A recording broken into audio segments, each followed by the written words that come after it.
If you're a pool fan, you've heard about the recent WaxGate controversy following the recent $1 million World Championship in Saudi Arabia. It started with a social media post from Clint Kashi, who did not do as well in the tournament as he had hoped. He made it to the final last year. Kashi claimed some players were purposely putting wax on the cue ball to make it react in unpredictable ways, unless a player knew about the wax, in which case they would know how to adjust their shots. Then Kashi posted this video from another tournament showing a player suspiciously cleaning the cue ball. Is this player purposely applying a substance to the cue ball with his glove to throw off his opponent?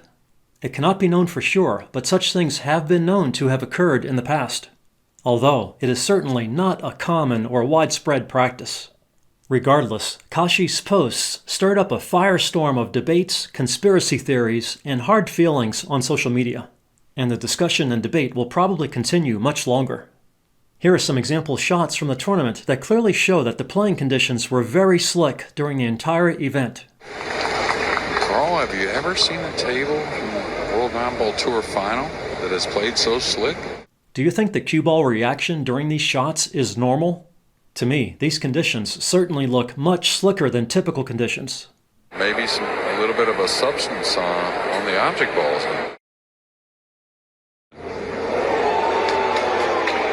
It's playing kind of like a Moscone Cup table at the moment. He's overdone it. He's not played for right middle. That's where it's going to be going. But should the pool world have responded the way it has, creating a huge WaxGate controversy? Come on, pool players. We just viewed one of the best pool tournaments of all time, with the best play of all time, with one of the best finals of all time, for one of the biggest purses of all time. First place earned $250,000, and the total tournament payout was $1 million. Congratulations, Carlo! Brilliant! And all people have been talking about since is WaxGate. We talking about waxing. not a game. We talking about waxing. In this video, I break down the example shots comparing typical and slick or waxed conditions. I also show all ball reaction effects that are different between typical and slick or waxed conditions. Then I offer recommendations for changes that should be made to the game in response to the WaxGate controversy. For the remainder of the video, I will be using two different cue balls.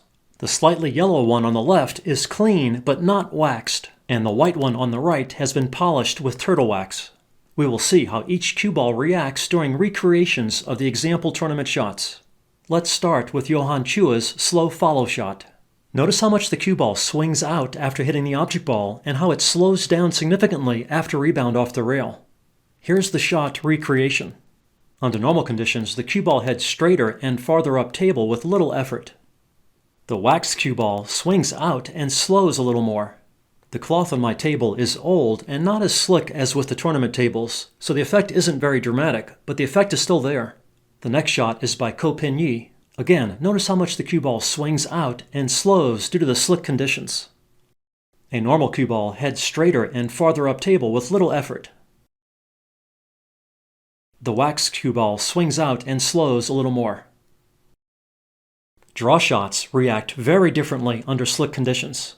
Here's one by Johan Chua that draws much more than he expects. With a normal cue ball, much more shot speed is required to retain backspin on the way to the object ball.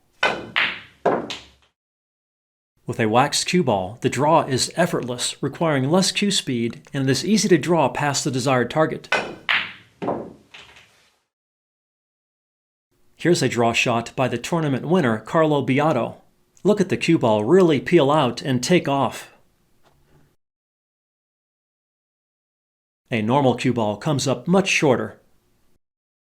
Again, with a waxed cue ball, the draw is effortless.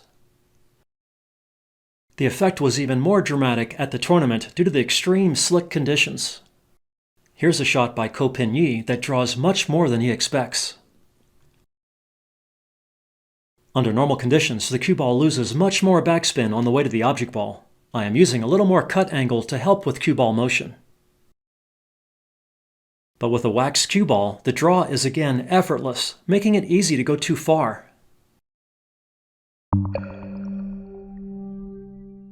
Here's another interesting shot from Fedor in last year's World Championship, which also had slick conditions. And what a classic shot.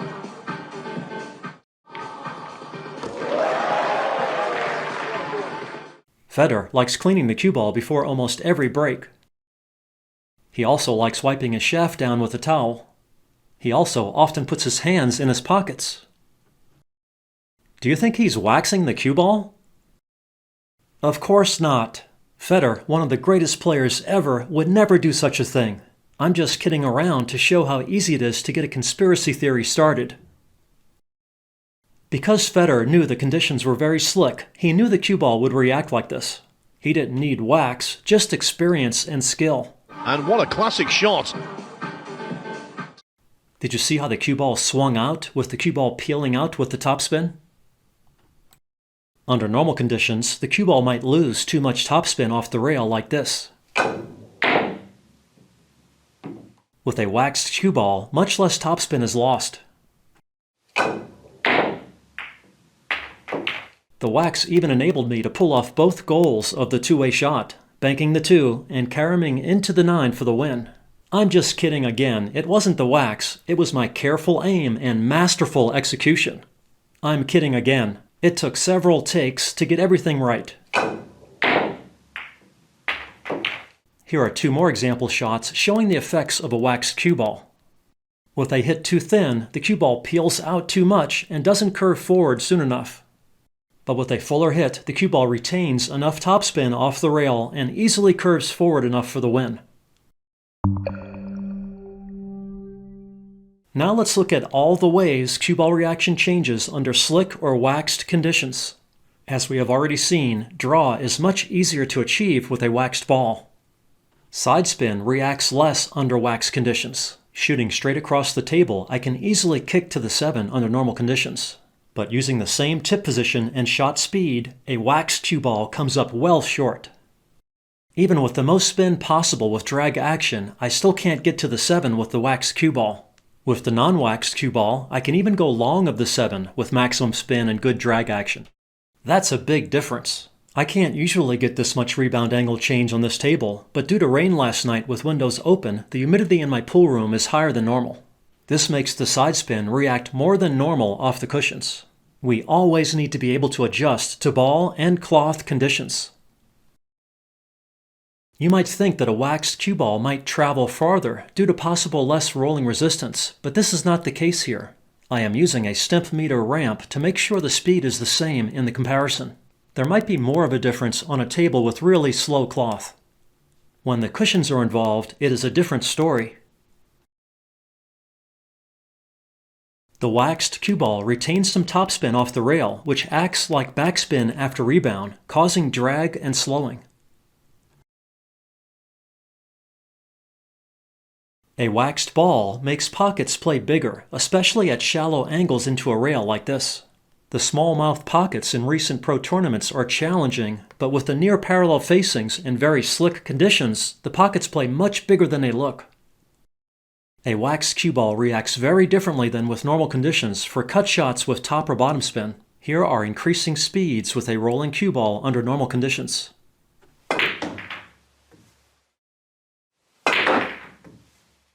Here are the same shots with the waxed cue ball.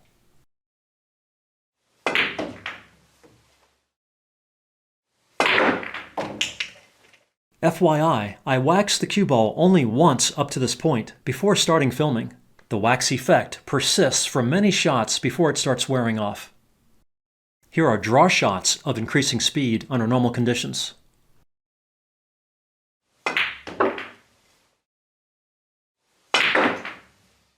The waxed cue ball loses less backspin on the way to the object ball, but it peels out and persists along the tangent line longer.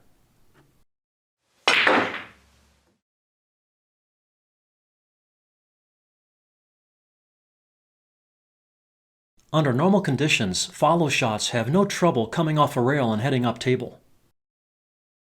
However, with a waxed cue ball, topspin remains on the cue ball after rebound, acting as backspin, causing slowing away from the rail. I expected a bigger difference here, so I decided to re-wax the cue ball.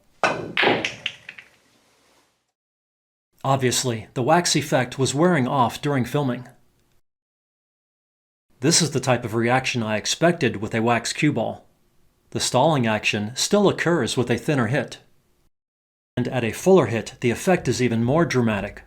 Did you see the retained topspin acting like backspin after rebound?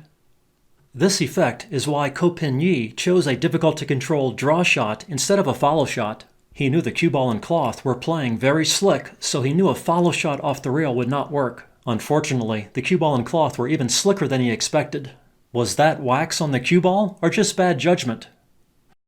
A wax cue ball affects kicks and banks.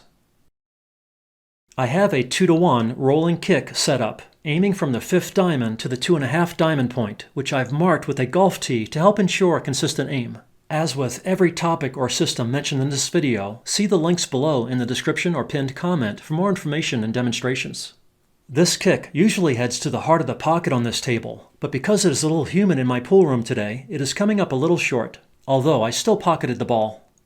The waxed cue ball goes well long because the cue ball slides on the cushion some and the retained topspin curves the cue ball forward after rebound. Here's a half ball hit cut shot to show the effects of a wax cue ball on object ball throw.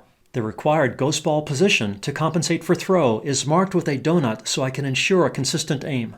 The aim is well to the right of the pocket to counteract cut-induced throw to the left. Here's what is expected under normal ball conditions. Notice that the ghost ball position would send the object ball well right of the pocket if there were no throw to the left.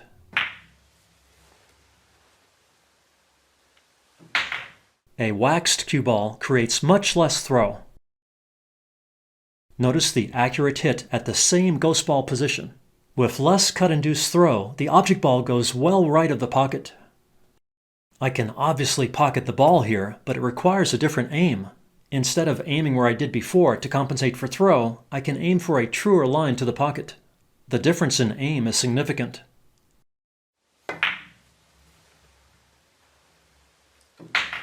Notice the different ghost ball position at contact.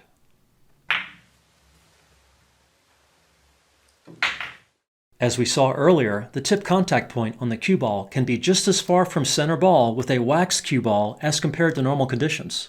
A chalked tip grabs the cue ball well whether or not the cue ball is waxed. When kicking nearly straight into a rail, normal conditions cause a rolling cue ball to leave with stun. Notice the topspin coming in and no spin going out. With the wax cue ball, notice how some of the topspin is retained, acting like backspin after rebound. A rolling ball kick and stick shot works well because the cue ball comes off the rail with stun, giving stopping action. The sidespin is picked up off the cushion due to the angle into the rail. The retained topspin with a wax cue ball can make the cue ball move back to the rail after the hit.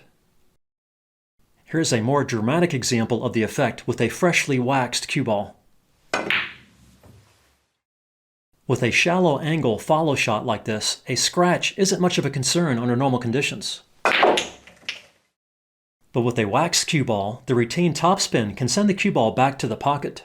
And as we saw earlier, the pocket plays bigger with a waxed ball. Finally, masse shots are also affected by cue ball waxing. With a medium speed stroke under normal conditions, the cue ball does not swing out much, curving quickly.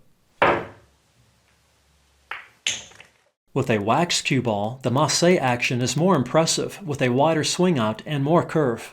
The tip can deliver more spin to the waxed cue ball as it is driven down into the table with less cloth friction. Here's a summary of all the effects resulting from slick conditions or a waxed cue ball. Hit the pause button if you want to take a little more time to read through them all, or just watch this section again to see them all in action. So, were players illegally applying wax or some other substance to the cue balls in the recent World Championship to throw off their opponents, or were cloth and ball conditions just very slick? The main advantage of waxing is when one player knows the ball is doctored and the other player doesn't. The knowing player can better predict the expected cue ball reaction based on all the effects in the previous section. Although, top players can quickly adjust to conditions by observing ball reactions with all shots during play, even the opponent's shots. But if a player misses position on just one shot, it can lead to a loss of the game, the match, and even the tournament. Regardless, it would be helpful to institute some new rules to help alleviate suspicions and possible ball tampering. The current WPA official rules of pool does have a mechanism in place to deal with it, although the regulations should be expanded and improved. It is okay to clean the balls with a pool ball cleaning product that contains a small amount of wax. What is not okay is polishing them with a dedicated wax product or coating them with a lubricant like silicone spray. The WPA also recently released the following firm statement concerning WaxGate. A strong stance like this should help the situation. Here are some additional suggestions that might help improve things going forward. As already covered in the WPA specs, the balls should not be polished or waxed. The cue ball should be cleaned whenever convenient or when requested by a player within reason. There should be 2 cue balls at each table, with the ball being switched and cleaned between each rack. Players should not be allowed to wipe the cue ball on anything or handle the cue ball excessively before the break or with ball in hand.